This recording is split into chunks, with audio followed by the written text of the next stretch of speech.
Slav Rojbaş hevan noçen noçe ku me amade kirne de derbar Rojavay Kurdistanê de şerê ku niha dewleta Tirkiye û hikûmeta Demkiya Şamê di nav dane amadekarî kirine bi taybetî li saha dêr hefrê ka em ê derin pozisyona rêveberiya Xweser ya Qesedê wê çawa bibe daxuyaniya dawî ya Salih Müslim heye ez ê ji we re pêşkeş bikim em hema dest pê dikin di vê naberê de Durziyan daxuyanî daye dibêje em armanca me ya nihayî serxwebûne em li herêma Durzû ya Swêdayê em dixwazin dewleta xwe ya serbixwe îlan bikin heta dibin kontrola İsraîlê de be lê pêşî em şiklekî weke otonomî weke federasyon em dikarin qebûl bikin pêşî lê di dawiya dawiyê de divê em serxwebûna xwe îlan bikin. Deng her tişt baş e hevan me? Temam. Mala we ya ve em dest pê dikin.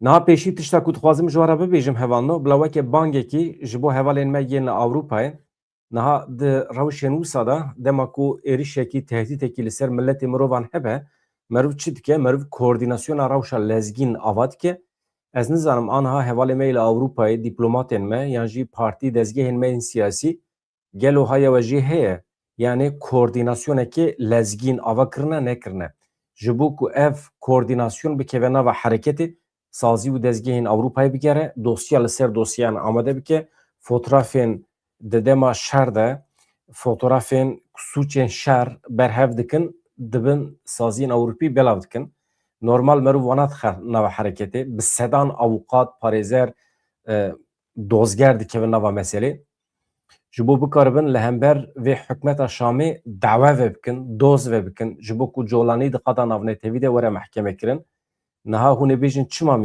mühim e hevano gelekî giring e ev yek ji esasên tekoşînê ye tekoşîn şer tenê li saha şer naye meşandin di ji pir aliyan ve tê meşandin li ser ragihandinê li ser medyayê li ser qada dîplomatîk ku an hat tiştek ku bes kir koordînasyona rewşa lezgîn ne tenê derî bi derê digere dosya li ser dosyayan pêşkêşî saziyên xelkê dike ne tenê ew her wiha milletê me dixe nava hereketê meş mîtingên pir berfireh ku têde milyon însan beşdar bibin Ewropî beşdar bibin û meriv bikaribe dengekî mezin derbixe aniha li Kölnê aniha li Brukselê li Jenevê li deverên cuda netewî yekbî heye li Jenevê lew me behs dikim eger meriv bikaribe mobilize bike der û cîranan dostan ka dostên me ka me digot li dünyayê dünya alem piştgirî dide me ka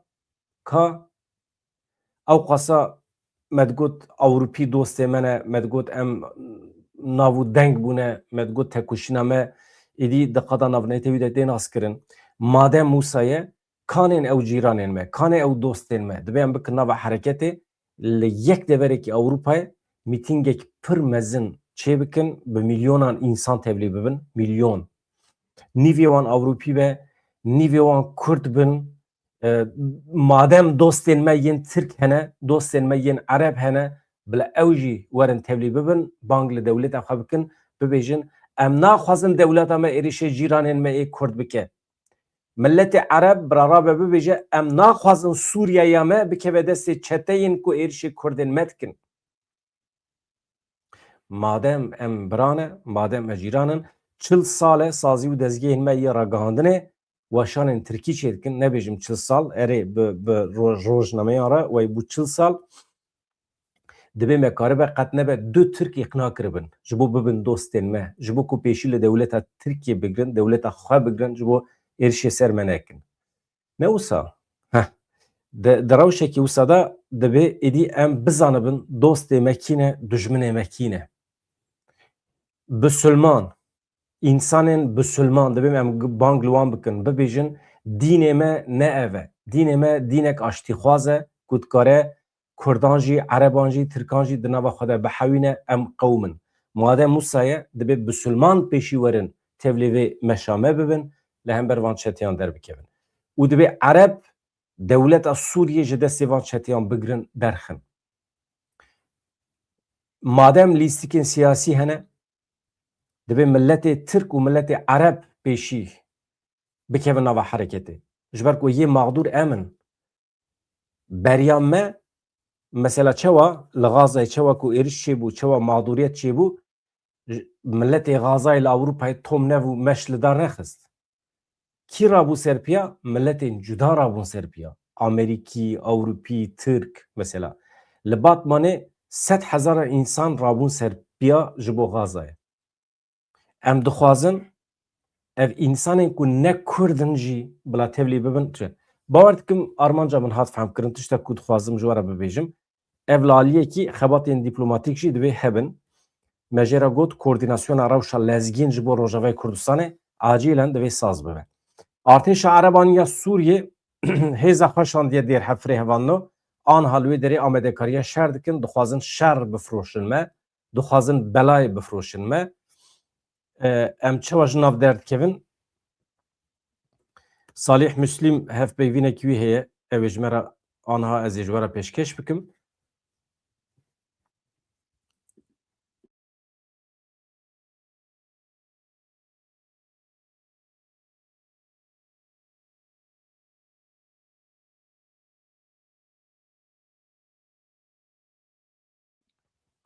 Em hema dest pê dikin.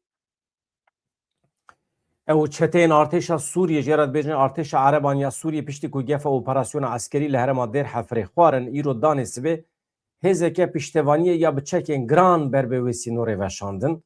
Ajansa Fermiya Nûçiyaniya Sûriyê Sana îro ragihand ku artêşa Erebaniya Sûriyê hêzên piştevaniyê yên eskerî yani hêzên taqviye ji Laskiyê ber bi Dêrhefrê ve li gundewarên Rojhilatê Helebê veşandine.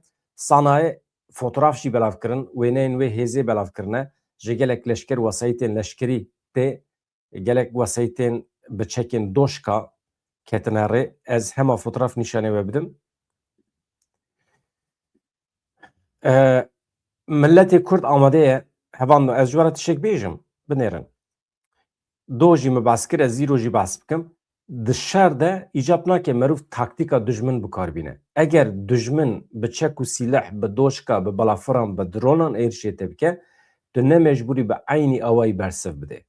Yani tu dikarî bi şiklekî bersiveke siyasî jî bidî wan. Bersiva siyasî tu dikarî xweserî îlan bikî, tu dikarî serxwebûnê îlan bikî, tu dikarî ji dunya alemê re beyan bikî ku bi van çeteyên re jiyan nemimkün e. Demokrasî nemimkün e. Heta ku ev çete li Sûriyê li ser hukm bin dibe em çareserê xwe binêrin, em federasyona xwe serxwebûna xwe îlan bikin. Ha sibê du sibê me serxwebûna xwe îlan kiriye Kurdistana Rojavayê Kurdistanê çêbiye. Mirov dikare Kurdê me dêre zorê tebqay reqare jî hesekê re jî bibêje. Ew rewşê fehm dikin. Madem dostên me ne, madem birayê me ne dibe rastiyê bizanibin ku heta ev çete li ser hukm bin ez bim ez dostên me yên Ereb ku di nava me de nava Qesedê de reveberiya xweser de cih digirin merov wana îqna bike ku heta ev çete li ser hukm bin demokrasî nemimkün e jiyana bi hev re ya bi wan re nemimkün e. Binêrin bi wan re jiyan mimkün e. Hûn li Kurdistanê bimînin em navê Kurdistana xwe lêkin Kurdistana Ereb û Kurda yani welat dewleta Kurd û Ereban qet ne meselê ye. We goterê yani ev birayên me ê Ereb ê li ew ê rêveberiya xweser me fehm dikin. Bes divê em îlan bikin. Veya yek wê demê di şer de tu dikevî nava pozisyonekî cuda. Ya ev bi vî şiklî ye. Ja Ajansa Fermiya Nûçiyan Sûriyê Sana îro ragihand ku artêşa Ereban ev çek û sîlehê ku aniha li ser ekranê hûn dibînin ji Laskiyê şandine Rojavayê Kurdistanê Dêrhefrê desteya operasyonên artêşa Erebaniya Sûriye roja sêşemî herêmekê berfireh ya li başûr Rojhilatê Helebê wekî herêmekê eskerî ragihandibû ji hêzên Sûriya Demokratîk Qesedê xwestibû ber bê Rojhilatê Firatê ve vekişin. Ev desteya operasyonên artêşa Ereban hevanno ez nizanim desteyekî bi vî şeklî di nava Qesedê de heye tune ez wî nizanim. Aniha rewşa lezgîn ya Rojavayê Kurdistanê jî divê hebe li wê derê jî. Ev herem ji Dêrhefrê dest pê dike. Herema ku wan weke herema şar îlan kiriye.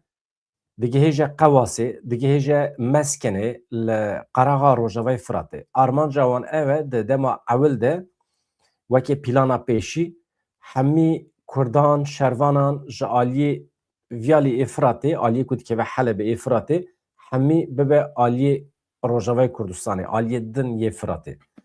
Li gorî wê daxuyaniyê ew herem biye çavkaniya avêtina dronên bombekirin yê Îranê ku bajarê Helebê ji xwe re kirine hedef. Niha ev îftirayên bi vî şeklî dewleta Tirkiye pir caran bikaranî. Hakan Fidan pisporê van îşan e. Wextê ku meriv bixwaze li hember heremekî şer bide destpêkirin, meriv diçe îftira li wan dike, meriv diçe bixwe bombe diteqîne û meriv dibêje ji wê derê hatiye. Mesela Hakan Fidan bixwe dengî wî heye di qeyda da dibêje em bixwazin li hember rojava şer bidin destpêkirin, dibe em çar mirovê xwe dişînin wê derê, em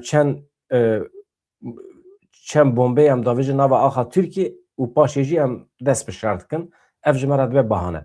Îja niha ev çete hatine ji me re dibêjin dronên bombebarkirî yên Îranê ji Dêr Hefrê hatine avêtin ber bi Helebê ve binêrin. Çima? Çünkü dibête av li ser min şêlî kiriye. Yani dixwaze belayê bifroşete. Îdî mayê ser me em wê belayê dikirin nakirin. Duh min gotibû qesedê biryar daye eger ev hêzên hikûmeta Şamê û hêzên dewleta Tirkiye êrişî xwe li ser Dêr Hefrê li ser Rojavayê Kurdistanê berfireh bikin wê ev şer jî ji qadên cuda ve berfirehtir bibe. Hevalekî şaş fehm kiriye. Mîna ku qeseden rabûbe biryar girtibe. Biryar daye me şer berfireh bikin. Tiştekî wisa tune ez dibêjim hevalê me divê kurmanciyê xwe sererast bikin. Kurmancî fêr bibin, kurmancî fehm bikin. Yani qesede biryar da eger êrişên li ser Rojavayê Kurdistanê zêde bibin û ev çete dişer de îsrar bikin, şer wê ji qadên cuda ve ji enîn cuda ve berfirehtir bibe. Yani xwezayî berfireh dibe. Bi xwe berfireh dibe. Tu mecbûrî. Yani tu nikarî dibêjî ez tenê li Dêr Hefrê şer dikim. Ne wisa ye? Wextê ku dijmin li Dêr Hefrê êrişê te kir, tu mecbûrî ji pir qadan ve êrişê te bikî. Yani ez ana bikem pozisyona şer, yani ez ne stratejistim û ez ne pisporê şerim lê daxuyaniyê Qesedê ye. Qesedê wisa dibêje hem biryarên eskerî hem biryarên siyasî ji aliyê Rojava ve. Divê hemû komên çekdar ji bo parastina canê xwe dibe vekişan rojlatê çemê, yani bê ehlaqiyekî pir mezin dikin ev çeteyên dewleta Tirkiye, bang li şervanan dikin, dibêjin ji wê qadê vekişin, bang li sivîla dikin, dibêjin ji wê qadê vekişin. Di vê navberê de em bi vî şeklî bihêlin. Niha protesto hene ji qada navnetewî jî ji bajarê Tirkiyeyê ji zanîngehan gelek protesto çê dibin. Ciwan li gorî xwe, li gorî îmkanê xwe diketine nava hereketê. Li Bakurê Kurdistanê nerazîbûnên li dijî êrişên Erebaniya Sûriyê yên li taxên Kurdanên Helebê didomin. Xwendekarên zanîngeha li Bedlîsê Amedê bi çalakiyên cûr be cûr piştgiriya xwe ya ji bo Rojavayê Kurdistanê beyan kirine. Piştî ku artêşa Erebaniya Sûriyê êrişê taxên Şêx Mesûd Eşrefiye kirin, li gelek bajarên Bakurê Kurdistanê xelk daket qadan, rojane çalakî xwepêşandan têne li darxistin aniha. Xwendekarên zanîngeha Erenê li Bedlîsê niha şeva borî ji bo protestokirina êrişan çalakiyekî balkêş li darxistin. Xwendekaran lambeyên odeyên xwe pêxistin ve mirandin. Bi vî şeklî qet nebe alîgiriya xwe beyan kirin. Duruşmeya bijî berxwedana Rojava berz kirin. Ji bo wan çalakiyên girîngin hevando divê mirov helbesta xwe beyan bike. Dîmenên çalakiya xwendekaran li ser platformê medya civakî dengekî mezin veda, dengek bilind veda. Wekî din hinek dezgehên medya yê nêzîkî hikûmetê dîmenên xwendekaran belav kirin ew kirin hedef. Mîna ku piştgiriya terorê kiribin nîşandan. Roja sêşemiyê li zanîngeha Dîcle ya Amedê jî xwendekaran êrişên li Helebê protesto kirin.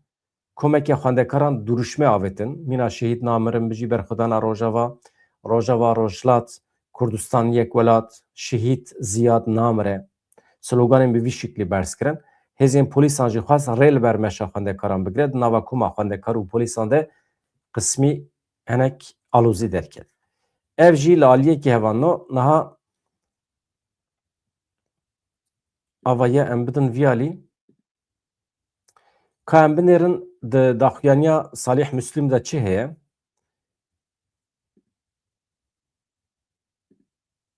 Niha rayedarên Qesedê Xuyaya pir dernakevin pêşiya çapemeniyê.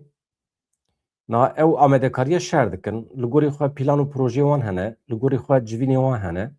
Yani ez jî dibêjim qey mirov pir zêde ser wan de neçe. Anha êriş û amedekariyên pir ciddî hene. Mirov wana fehm dike hevanda. Mijwara got hevano sê çar rojên ewil ê şerê li Helebê me bi têra xwe rexne kir. Me hem siyaseta Bakurê Kurdistanê ya Dem Partiya rexne kir. Me hem bêdengiya navnetewî û hem jî me helwesta Qesedê rexne kir. Ama ediyê dibêjim temam e her tişt zelal bû.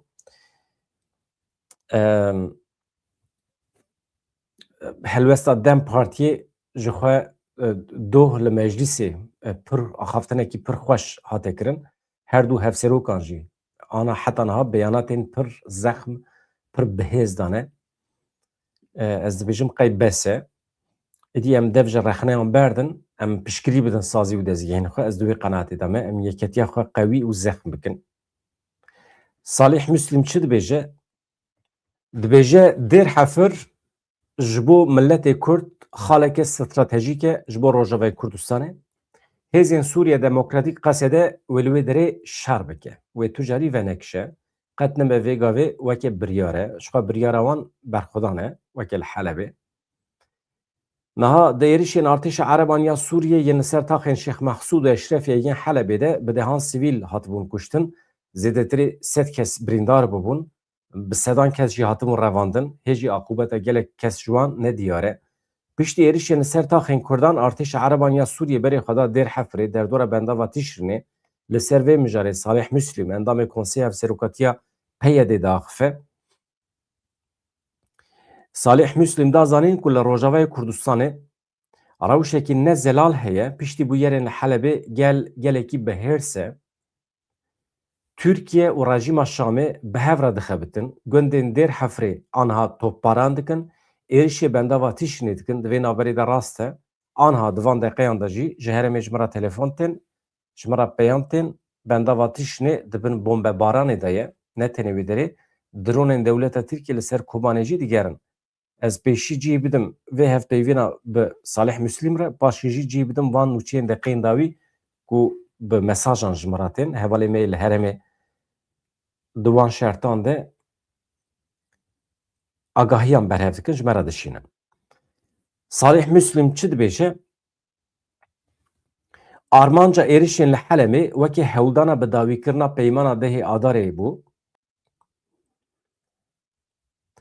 Niha armanca van êrişên dewleta Tirkiye û Şamê çi ne hewldanekî ye ji bo bi dawîkirina peymana dehê Adarê. Ve ew dixwazin vê peymanê bi dawî bikin, divê hêzên navnetewî bi taybetî Amerîka vê peymanê biparêze çimkî ew garantör in. Eger ev peyman were şikandin wê li Sûriyê kaos şerê navxweyî derbikeve. Ev ê ji bo hemû Sûriyê wendayiyekî pir mezin be, em bi qasî ku ji destê me tê em şer dikin da ku pêşî li belavbûna vî şerê bigirin. Yani ev şer belav nebe li her qadê Sûriyê û Rojavayê Kurdistanê. Li Şêx Mexsûdê komplo hebû. Salih Müslim dibêje li taxên Şêx Mexsûd û Eşrefiye komployekê mezin pêk hat. Qesedê li wê derê tune bû. Tu rêyekî wan tune bû ku bigihêjin herêmê.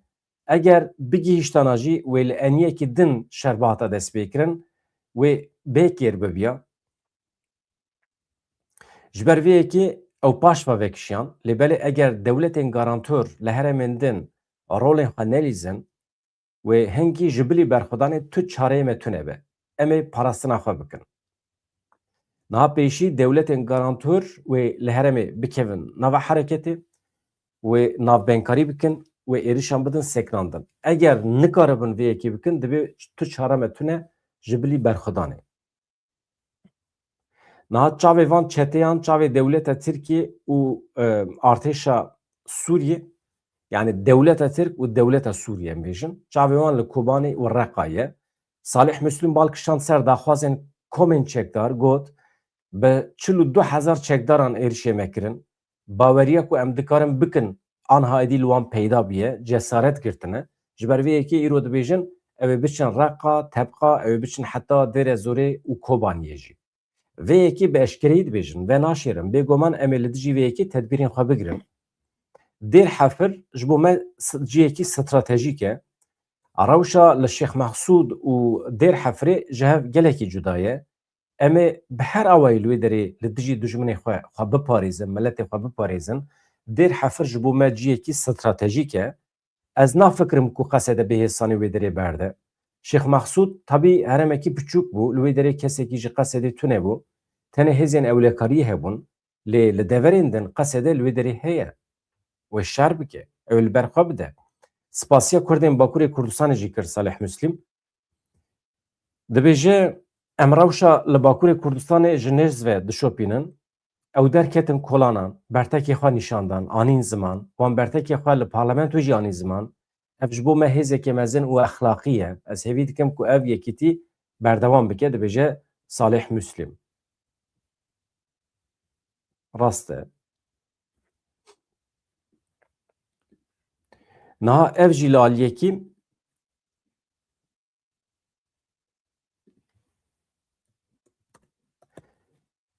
em biçin hevan o nasnameya çend şehîdê xwe ji were par vê bikin paşê em cih bidin Durziyan. Niha ev Durzî jî li vê derê daxwaza serxwebûnê dikin ka em binêrin têda çi heye, çi cih digire.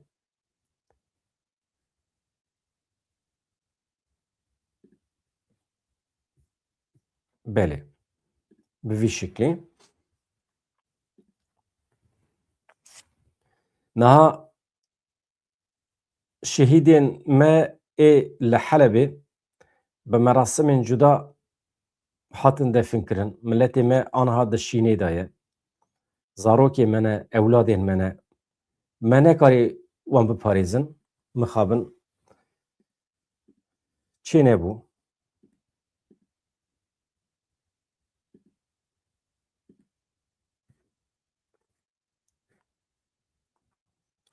Fermandariya Hêzên Ewlekariya Hundirîn asayîş nasnameyên pênc endamên xwe yên ku di şer û pevçûnên li taxê Şêx Mehsûd û Eşrefiyê di Helebê de jiyana xwe ji destan eşkere kirin.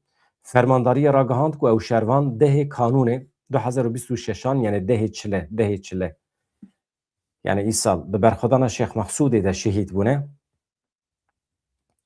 Li gorî daxuyanî agahiyên nasnameyên şervanan wisa ne Deniz Çiya navê wê fermî Zeynep Kirdelî ye. Bi ji bajarê Efrînê ye. Li Şamê ji dayîk bûye. Dehê çile 2026 li taxa Şêx Mehsûdê ya Helebê jiyana xwe ji dest da. Hawar Qandîl vana hemî jî gêncin hevan da. Davud Mihemedê navê wê fermî li Kobaniyê ji dayîk bûye. Dehê çile 2026 li Şêx Mehsûdê Helebê jiyana xwe ji dest da. Rojbîn Amara Wîdat Mamoye navê wê fermî li bajarê Hesekê ji dayîk bûye. Dehê çile 2026 li Şêx Mehsûdê Helebê jiyana xwe ji dest da. Dilbirîn Qamişlo navê wê fermî Roşkar Ruhî ye li bajarê Dirbesiyê ji dayîk bûye. Dehê çile 2026 li Şêx Mehsûd Helebê jiyana xwe ji dest da. Faraşîn Efrîn Meryem Horoye navê wê fermî li bajarê Efrînê ji dayîk bûye. Dehê çile 2026 li taxa Şêx Mehsûd ya Helebê jiyana xwe ji dest da. Em ji milletê Kurd re ji malbatê wan re sersaxiyê dixwazin. Rêberê Durziyên Sûriyê Şêx Hikmet Hecerî ku dewleta Tirkiye ew jî weke dijmin îlan kiriye. Ragihand ku ew daxwaza serxwebûna wîlayeta Swêdayê dikin. Em xwe wekî beşeke tam ya hebûna dewleta İsraîlê dibînin. Şêx Hikmet Hecerî ku rêbertiya Durziyên li Swêdayê ya başûrê Sûriyê dike ji rojnameya Yedioh Ahronot de ya İsraîlê de axivî. Paşaroja Sûriyê nirxand Hikmet Hecerî diyar kir ku daxwaza wan ya sereke serxwebûna tam e lê dibe ku qonexeke veguhestinê ya bi şêweyê xweseriyê jî hebe dibin çavdêriya garantûrekî derve de. İsraîl yekane garantûr e ji bo me.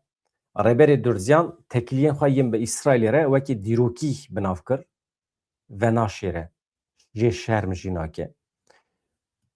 İsrail ji bo rêxistina paşerojê yekane garantör û aliyê rayedar e.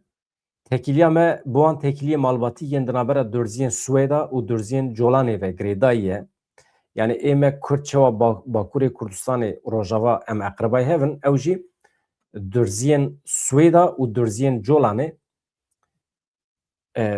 eqrebayî hebûdine. Ev jî piştgiriyeke rasteqîn ji bo daxwazên me peyda dike.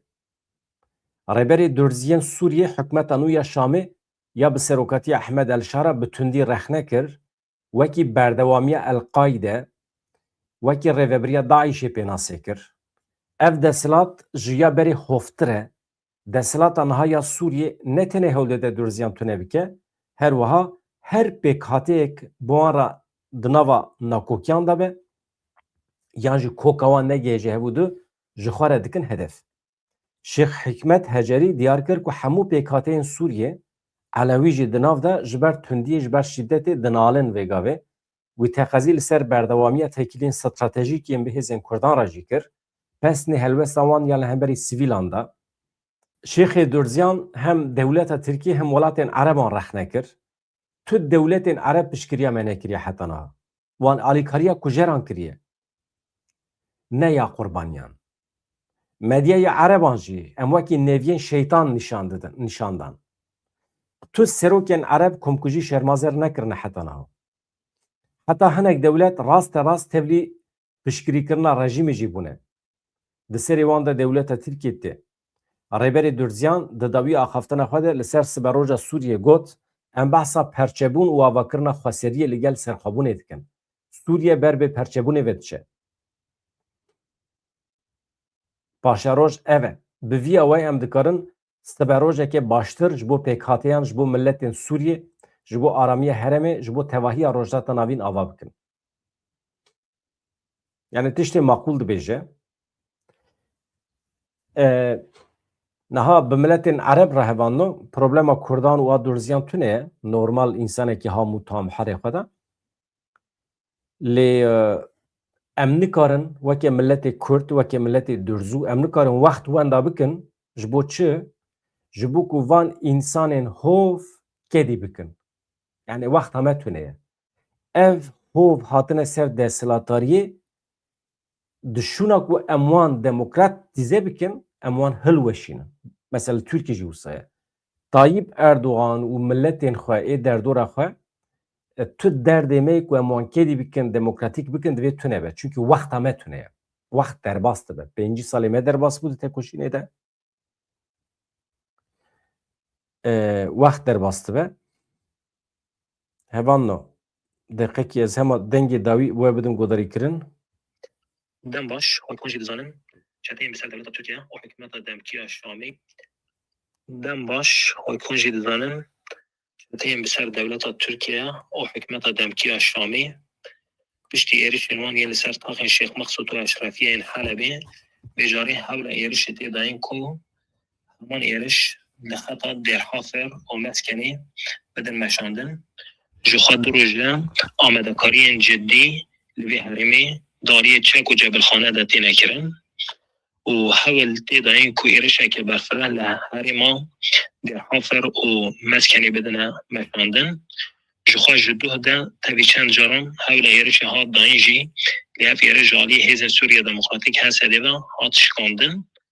Li wir jî berxwedaneke bêhempa ji aliyê şervanê Kurd ve ango Hêzên Sûriya Demokratîk Hesedê ve tê meşandin. Li aliyê din li seranserê xeta herêma Firatê em dikarin bêjin dronên xwekuş balafirên bê mirov bawayeke bê navber li ser herêmê digerin. Tevî çend caran jî li ser bendava tişrînê hewildan wisa bawayeke xwekuş ev dron xwe biteqînin. Ji aliyê Hêzên Sûriya Demokratîk de pir caran ev êriş hatin têkbirin jî em dikarin bêjin li seranserê herêma Firatê rewş bi vî awayî dem baş.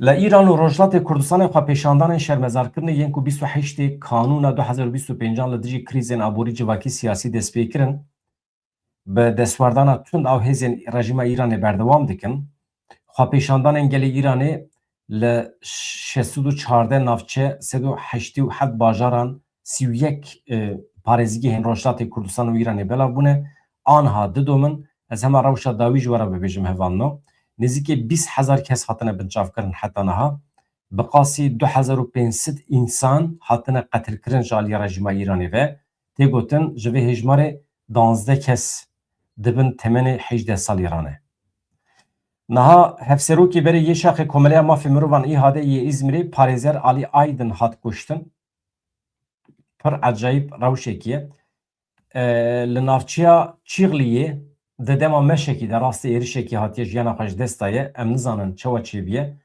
بویر گله که عجیبه ایرشکار هات گرتن لسوچی خواه مکر هات اطراف کر بویر دانی سوی لنارچیا چیغلیه یا ازمیری قومی علی آیدن لهرما افکا دو لسریا کدمشی هات دیتن ریوبریا اولهیه یا پارێزگیا ئیزمیرê di derbarê bûyerê de daxuyaniyekî belav kir di wê daxuyaniyê de diyar kirin ku di encama xebatên berfireh de nasnameya kujer hatiye tespît kirin hêzên ewlehiyê ragihandin ku gomanbarê bi navê MD 29 salî di demekî Kurd de ji aliyê tîmên polîsê ve hatiye girtin niha hevano hat zanîn ku gomanbar îdia kiriye ku wî bûyer dibin bandora maddeyên hişbir de pêkaniye Komeleya mafê mirovan jî li ser kuştina Alî Aydin daxuyaniyekî belav kiriye xemgîniya xwe beyan kiriye em gelekî xemgînin hevalê me awqat Alî Aydin di demekî borî de hevseroketiya şaxê komeleya mafê mirovan ya İzmirê kiribû nûnertiya herêma îhadê kiribû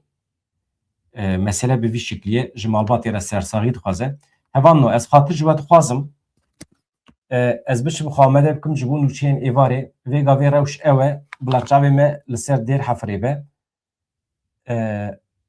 deqekî gundê Qeşla nêzîkê bendava Tîşinê ji aliyê Komên Hikûmeta Şamê ve bi çekên giran û bi balafirên bê mirov ên xwekuş anha di van deqeyan de tê topbaran kirin yani rewş giran e em ber bi êvarê binêrin ber bi kuderê vediçe